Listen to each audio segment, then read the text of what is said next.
नमस्कार, मैं हूं पवन त्यागी। लोकसभा चुनावों में मोदी का जादू पूरे देश में सड़ चढ़ के बोला और इसी के कारण जो एग्जिट पोल है वो 400 के आसपास एनडीए की सीटें दिखा रहे हैं। सबसे ज़्यादा अगर किसी का ध्यान है तो वो कुछ ऐसी सीटें देश के अंदर हैं जिसमें सब लोग जानना चाहते हैं कि मोदी की इस आंधी में क्या ये बड़े बड़े पेड़ भी उखड़ के उड़ गए हैं। वो सीट कौन सी है? एक सीट वो जहां राहुल गांधी उत्तर प्रदेश की रायबरेली सीट से चुनाव मैदान में हैं। सब ध्यान कर रहे हैं रायबरेली में राहुल का क्या होगा। मेरे पास जो खबर है उसके अनुसार राहुल गांधी उस चुनाव को हार रहे हैं। मेरी बात आप नोट कर लीजिए, राहुल गांधी रायबरेली की सीट को हार रहे हैं। दूसरा ध्यान है लोगों का, वो आपको बता दूं, ये डिंपल यादव को लेकर है जो मैनपुरी सीट से मैदान में है। वो परंपरागत अखिलेश परिवार यानी मुलायम सिंह परिवार की एक अपनी सीट है और ये लोग देख रहे हैं कि क्या उस सीट पर क्या होने वाला है। इसीलिए वो सीट भी हॉट सीट बनी हुई है, लेकिन मेरे पास जो खबर है वो सीट तो वो जीत ही रहे हैं। समाजवादी पार्टी के अखिलेश यादव भी चुनाव जीत रहे हैं, ऐसी खबरें हैं। लेकिन राहुल गांधी की उत्तर प्रदेश में दाल नहीं गली। अब वो पार्टी दावा करे कि हम तो 295 पे पहुंच रहे हैं, हमारी तो सरकार बनने जा रही है, राहुल गांधी प्रधानमंत्री बनने जा रहे हैं। हालात ये है कि वायनाड की सीट जीतेंगे। उत्तर प्रदेश के लोगों ने नकार दिया है कि भाई ये नहीं चलेगा कि आप वायनाड में खड़े होकर उत्तर प्रदेश के लोगों को गाली दें और आज आप उत्तर प्रदेश में आए हैं तो आप कहें साहब हम तो ये परंपरागत, हम तो माँ बोल के जा रही है कि बेटा आपको सौंप रहे हैं। इसी बीच सबसे ज़्यादा ध्यान अगर है वो तेलंगाना की हैदराबाद सीट है, जहाँ से AIMIM के जो चीफ हैं असदुद्दीन ओवैसी वो चुनाव मैदान में है और भारतीय जनता पार्टी की तरफ से डॉक्टर माधवी लता एक बहुत इंटेलिजेंट महिला हैं, दबंग महिला हैं और जिस तरह से उन्होंने चुनाव लड़ा है, नो डाउट चुनाव के पहले भी वो एक NGO के जरिए खास तौर पे मुस्लिम कम्युनिटी में भी काम करती थी। मुस्लिम महिलाओं से मिलना जुलना, उनके बेटर स्तर के लिए काम करना, उसके कारण भारतीय जनता पार्टी ने उनको टिकट दिया है। बैकग्राउंड बीजेपी का नहीं है। बीजेपी ने उनको टिकट मैदान में इसलिए दिया कि हैदराबाद के अंदर यदि ओवैसी के बाद कोई एक हिंदू महिला या हिंदू कोई व्यक्ति, मैं व्यक्ति कहूं तो, अगर प्रसिद्ध है मुस्लिम कम्युनिटी में भी जिसकी पैठ है, वो है डॉक्टर माधवी लता। और इसलिए भारतीय जनता पार्टी को लगा कि माधवी लता को यदि चुनाव मैदान में उतार दिया जाए, क्योंकि वहां मुस्लिम वोट प्रतिशत 45 से ऊपर है, तब वहां किसी भी हिंदू का जीतना, बीजेपी के कैंडिडेट का जीतना असंभव है। लेकिन एक भरोसा जताया गया माधवी लता पर कि माधवी लता यदि मैदान में उतरती हैं तो उनके साथ मुस्लिम कम्युनिटी के पुरुष बेशक ना हो, महिलाओं का वोट तो है। अब वो कितना है ये तो रिजल्ट के बाद 4 तारीख को पता लगेगा। लेकिन जो चुनावी सर्वे आए हैं उस सर्वे में हैदराबाद की सीट पर माधवी लता को जीतता हुआ दिखाया है। जी हां, चौंकिएगा मत, यह सीट माधवी लता जीत रही है, क्योंकि जो चुनावी सर्वे आए हैं उसमें जो न्यूज़ 24 टुडे चाणक्य का सर्वे है उसमें आपको बता दें कि भारतीय जनता पार्टी को 12 ±2 ये सीटें दिखाई हैं, कांग्रेस 5 ±2, BRS 0 और AIMIM 0 दिखाया है।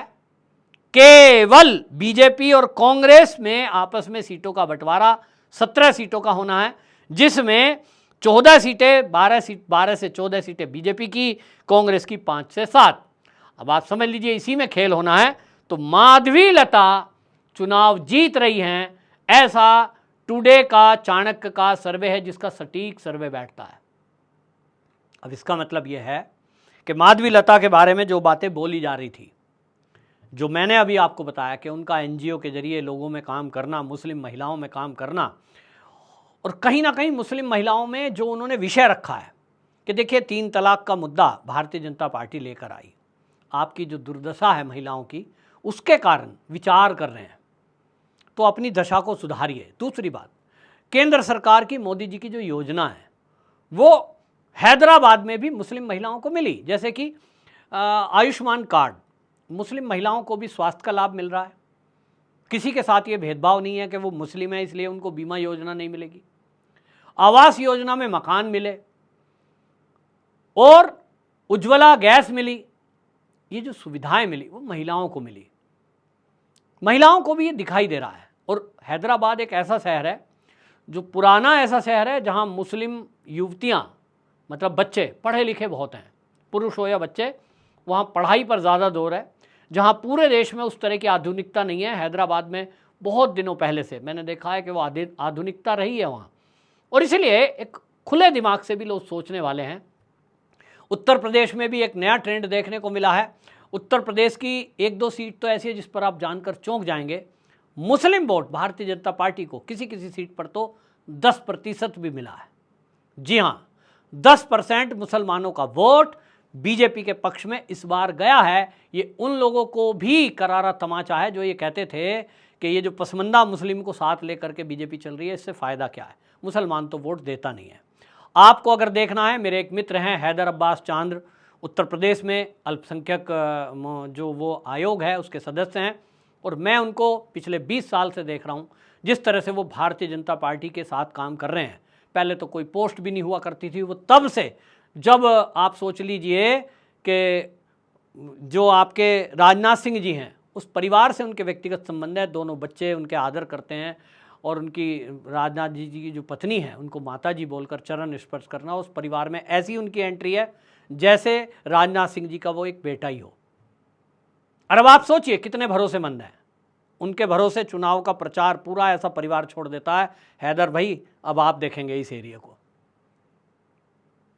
उनके कहने से आज के 20 साल पहले वोट नहीं मिलता था, ये मैं मानता हूँ, उनके परिवार के, उनके रिश्तेदार जरूर देते थे, लेकिन आज आप वाराणसी जाइए, बनारस के चुनाव में जिस तरह की कैंपेनिंग की है उसका इफेक्ट दिखाई देता है। और उनके द्वारा पूरा उनका दल पूरे बीजेपी के लिए जिस तरह से पूरे उत्तर प्रदेश में काम कर रहा है, और अब तो देश में पसमंदा मुस्लिम मैं देखता हूँ पूरा समाज उस काम में जुटा है, और वो पूरे देश में उसका इफेक्ट दिखाई दे रहा है। एक नए तरह की राजनीति भारत में शुरू हुई है। जिन लोगों को, मुसलमानों को बीजेपी के नाम पे डराया जाता था कि ये आरएसएस वाले हैं, ये तो मुसलमानों से नफरत करते हैं, मार भगाएंगे, मार खाएंगे, आज उन मुसलमानों को, कम से कम पसमंदा को तो समझ में आ गया कि भाई हमारे लिए ज़्यादा हितैषी हमारा कौन है। अगर हमारे ही समाज की बात करें तो जो हमारे वोट लेने वाले लोग हैं, वोट ले लिया उसके बाद भूल गए। भारतीय जनता पार्टी ऐसा नहीं है, हमारे हित की पार्टी है। और इसीलिए अब इस तरह की चीज़ें बदलाव में देखने को मिल रही हैं, तो हैदराबाद में भी उसका असर दिख रहा है। जो पसमंदा मुस्लिम है भारतीय जनता पार्टी के पक्ष में वोट करता हुआ दिखा, क्योंकि उन्होंने देखा कि जिनको उन्होंने अभी तक देश में आज़ादी को 75 साल हो गए, अब तक जिनके हाथों में सत्ता दी, आखिरकार उन्होंने क्या किया। उन्होंने नौकरियां लगवाई हों बिना पैसे लिए, कोई मुसीबत में है तो उनकी मदद की हो बिना पैसे लिए हुए, तो आप कहें कि समाज के हितैषी हैं साहब।